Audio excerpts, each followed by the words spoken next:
Muy distinto es que te pidan un dato personal. Es completamente inconstitucional y tú la pregunta 16 y la 22 tienes todo el derecho constitucional a no responderla o a decir cualquier nombre, jamás tu apellido para que no te puedan identificar. Vamos a ver que lo que comenta Gino es falso. Primero, si revisamos el cuestionario censal del censo 2002, vemos que no solamente lo que dice Gino no es cierto, sino que si revisamos la hoja número 3, vemos que se pide el nombre de la persona y además colocar el número.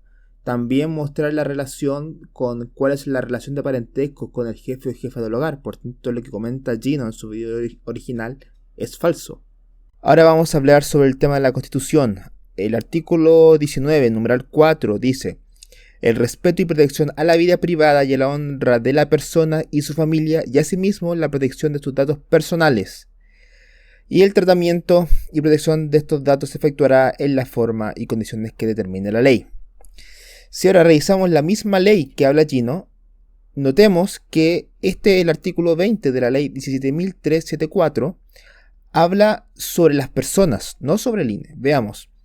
Todas las personas naturales o jurídicas chilenas y las personas residentes o transeúntes están obligadas a suministrar los datos, antecedentes o informaciones de carácter estadístico. Es una obligación de las personas que el Instituto Nacional de Estadística les solicite por medio de sus funcionarios, delegados o comisiones, de palabra o por escrito, acerca de hechos que por naturaleza y finalidad tengan relación con la formación de estadísticas oficiales. Lo que aquí Gino no comenta es que en el artículo 22, poco más abajo, las personas a que se refieren los artículos 20 y 21 de esta ley, que se negaren a suministrar los datos estadísticos que les fueran solicitados, o que los falsearen o alteraren, sufrirán una multa de una suma no inferior a un quinto ni superior a 4 sueldos vitales mensuales del Departamento de Santiago. Al final, no es que el INE no pueda hacer este tipo de preguntas, simplemente se refiere a que las personas están obligadas a suministrar los datos estadísticos. Ahora, revisemos más abajo, artículo 30. Este es el artículo 29. Los institutos nacionales de estadísticas, los organismos fiscales, semifiscales y empresas del Estado y cada uno de sus respectivos funcionarios no podrán divulgar los hechos que se refieren a personas o entidades determinadas que hayan tomado conocimiento del desempeño de sus actividades. El estricto mantenimiento de estas reservas constituye el secreto estadístico. Su infracción por cualquier persona sujeta a esta obligación hará incurrir en el delito previsto y penado por el artículo 247 del Código Penal, debiendo en todo caso aplicarse pena corporal. Artículo 30. Los datos estadísticos no podrán ser publicados o difundidos con referencia expresa a las personas o entidades a quienes directa o indirectamente se refieran, sin mediar prohibición del o los afectados. Aquí nuestra información está protegida bajo el secreto estadístico. El INE jamás va a publicar información personal. Por lo tanto, el INE jamás va a publicar información personal. El Estado está obligado a no difundir este tipo de información. Si vamos a revisar las bases de datos, vamos a ver que no existe tal información como información personal, dirección de calles. Eso no es verdad. Quiero ser muy claro con esto. Aquí el INE no te va a robar la casa, no te va a pedir información, no hay relación con las Fuerzas Armadas, quieren saber indocumentados, no. O sea, no se quiere saber ese tipo de información, no interesa. Aquí el censo del año 2017, para que revisemos que esta cuestión se viene haciendo desde antes, si uno va y descarga el formulario para viviendas particulares, vemos que el formulario es este.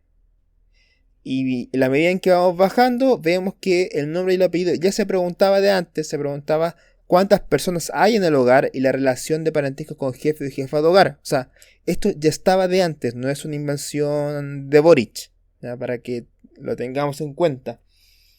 Y si esto hubiera sido inconstitucional, probablemente las alarmas ya hubieran saltado de antes. Dudo mucho de que esto hubiera pasado colado por prácticamente, claro, 7 años casi. Y cuando uno responde a este tipo de preguntas, aquí la información está protegida bajo el secreto estadístico. ¿Qué quiere decir? De que una fila o una persona con información no se puede saber a ciencia cierta porque toda la información que es identificable no es publicada. No está, es imposible saberlo. Si yo, por ejemplo, descargo la base de datos, me voy aquí a CSV y descargo, por ejemplo, el de personas, yo puedo descargar la base que está aquí en verde, como se puede ver acá. Aquí hay información de la región, de la provincia, comuna, la edad, por ejemplo, cosas así. Y vemos que tiene relación con el formulario. El formulario en cuestión dice, por ejemplo, ¿cuántos años tiene? Que es la pregunta número 9. Aquí está pregunta número 9, la columna, y aquí está la columna de los años. Pero aquí, como pueden ver, son números. O sea, son números que, si bien tienen una identificación con respecto a la región o a la comuna, no es posible saber qué casa en particular en todo el territorio nacional comentó o dijo lo que está aquí. Entonces, solamente quiero dar un mensaje. No es cierto de que les van a pedir los nombres para quitarles la casa ni nada por el estilo. El censo lo que se hace es para buscar información, para saber cuántas, por ejemplo, el tema etario, cuál es la composición etaria en Chile, por regiones. A lo mejor si tenemos un problema por ahí, la composición de las casas, cómo están hechas, a lo mejor si se van a hacer políticas públicas para apoyar la remodelación de casas, por ejemplo. Entender, por ejemplo, condiciones de hacinamiento, por dar otro ejemplo, condiciones de electricidad, agua potable, gas, y entender en qué comunas, en qué regiones se está ocasionando algún tipo de deficiencia. Pero este tipo de información no es posible hacer ninguna política pública medianamente informada, y es por eso es que quiero recalcar que la información como nombre no va a estar disponible en una base publicada por el INE.